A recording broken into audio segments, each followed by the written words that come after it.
डोंगरखडा येथील पेट्रोल पंपावर सुविधांचा अभाव, ग्राहकांची मोठी गैरसोय। कळंब तालुक्यातील डोंगरखडा येथील पेट्रोल पंपावर मूलभूत सोयी सुविधांचा मोठा अभाव असल्याने वाहनधारकांना नाहक मनस्ताप सहन करावा लागत आहे। इंडियन ऑइल कॉर्पोरेशन नियमानुसार आवश्यक असलेल्या सुविधा पंपावर उपलब्ध नसल्याने नागरिकांमधून संताप व्यक्त होत आहे।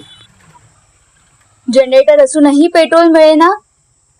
सध्या डोंगरखडा परिसरात विजेचा लपंडाव सुरू आहे। लग्नसराई आणि विद्यार्थ्यांच्या परीक्षेचा काळ असल्याने इंधनाची गरज मोठी आहे। पंपावर जनरेटर असूनही तो बंद ठेवला जातो असा आरोप नागरिकांनी केला आहे।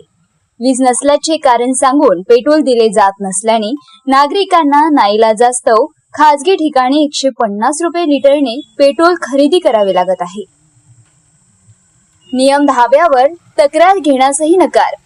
पेट्रोल पंपावर वाहनांमध्ये हवा भरण्यासाठी मशीन उपलब्ध नाही, तसेच इंधनाची शुद्धता तपासण्यासाठी लागणारी Q&Q टेस्टची सुविधाही दिली जात नाही। विशेष म्हणजे त्रुटींबाबत तक्रार करण्यासाठी तक्रार पुस्तक मागितले असता ते दिले जात नाही आणि संबंधित अधिकाऱ्यांचे संपर्क क्रमांक देण्यासही टाळाटाळ केली जाते। या सर्व प्रकारामुळे डोंगरखडा परिसरातील नागरिक त्रस्त झाले असून संबंधित वरिष्ठ अधिकाऱ्यांनी या प्रकरणाची दखल घेऊन पेट्रोल पंप चालकावर कारवाई करावी आणि सर्व सुविधा सुरळीत कराव्या अशी मागणी होत आहे। मारेगाव वार्ता जावेद शेख, कळंब, यवतमाळ।